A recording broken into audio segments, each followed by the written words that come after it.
আমার একটা আফসোসের বিষয় হলো এই যে ছাত্ররা আমার 100% কমন পায়, মানে আমার ধর সাজেশন থেকে 100% কমন পায়, কিন্তু দুঃখের বিষয়টা হলো এই তারা 100% নাম্বার পায় না।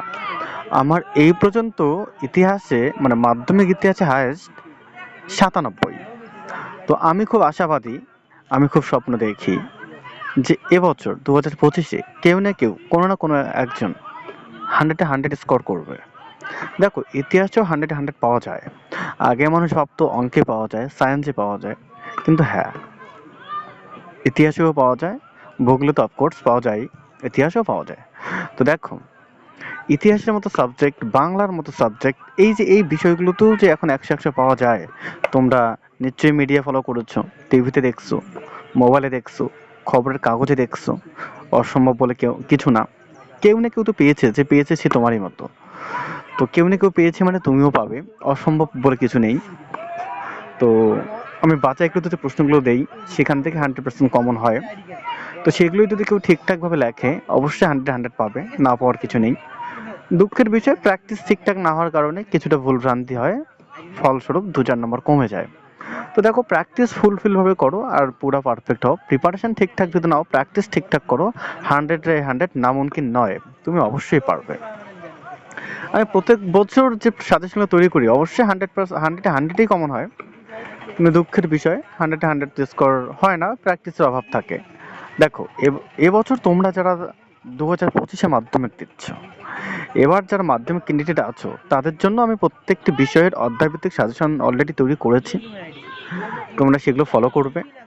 ইতিহাসের সাজেশন তৈরি করা হয়ে গেল, তোমরা ইতিহাসও ফলো করবে, অন্যান্য বিষয়গুলোও দেওয়া হয়েছে সেগুলোও ফলো করবে।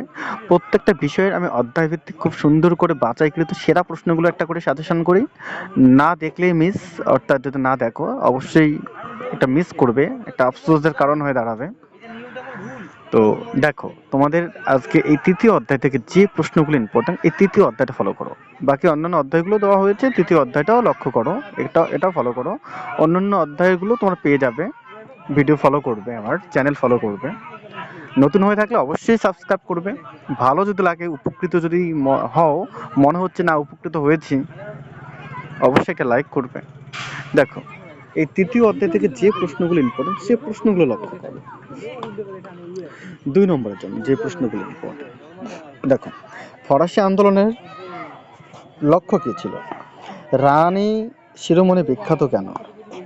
মুন্ডা বিদ্রোহের প্রধান লক্ষণ কী ছিল? তিতুমির স্মরণীয় কেন? নীল কমিশন কবে কেন গঠিত হয়? পাগলাপন্থী কাদের বলা হয়? চুয়ার কারা, ভিল কারা, সাঁওতাল হুল বলতে কী বোঝো? নীলপুত্র বাঙালি শিক্ষিত সমাজ কিরূপ ভূমিকা পালন করে? চুয়ার বিদ্রোহের গুরুত্ব লেখো। নীলকররা নীল চাষিদের উপর কিরূপ অত্যাচার করে? কেনারাম ও বেচারাম কি? খুদ কাঠি কি? এলাকা চাষ ও বেএলাকা চাষ বলতে কি বোঝো? দুদু মিয়া স্মরণীয় কেন? বিরসা মুন্ডা স্মরণীয় কেন? এগুলো গেল 2 নম্বরের প্রশ্ন। চলো 4 নম্বর প্রশ্নগুলো একটু দেখে নিই এবার।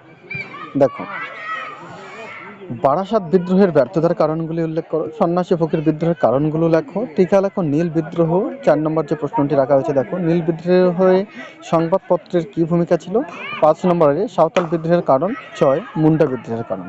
তো এই তৃতীয় অধ্যায় থেকে যে প্রশ্নগুলো খুব ইম্পর্টেন্ট, গুরুত্বপূর্ণ, সেই প্রশ্নগুলো তোমাদের সামনে তুলে ধরলাম। এইরকমভাবেই প্রত্যেকটি অধ্যায়ের, মাধ্যমিকের ইতিহাসের প্রত্যেকটা অধ্যায়ের সাজেশন তুলে ধরা হয়েছে। তোমরা প্রত্যেকটা ভিডিও ফলো করবে আর সাজেশনগুলো কালেক্ট করবে। পারলে স্ক্রিনশট করতে পারো, নতুবা খাতায় লিখে নিলে অতি উত্তম। ঠিক আছে, থ্যাংক ইউ, ধন্যবাদ সবাইকে। পরীক্ষার সামনে পড়ো ভালো করে, সুস্থ থাকো, ভালো থাকো, ফাটিয়ে পড়ো, দুর্দান্ত একটা ফাটাফাটি রেজাল্ট করো, রেকর্ড করো। ঠিক আছে, রেকর্ড না করলে কেউ মনে রাখে না, ফাটাফাটি একটা রেজাল্ট করতে না পারলে কোনো দাম থাকবে না।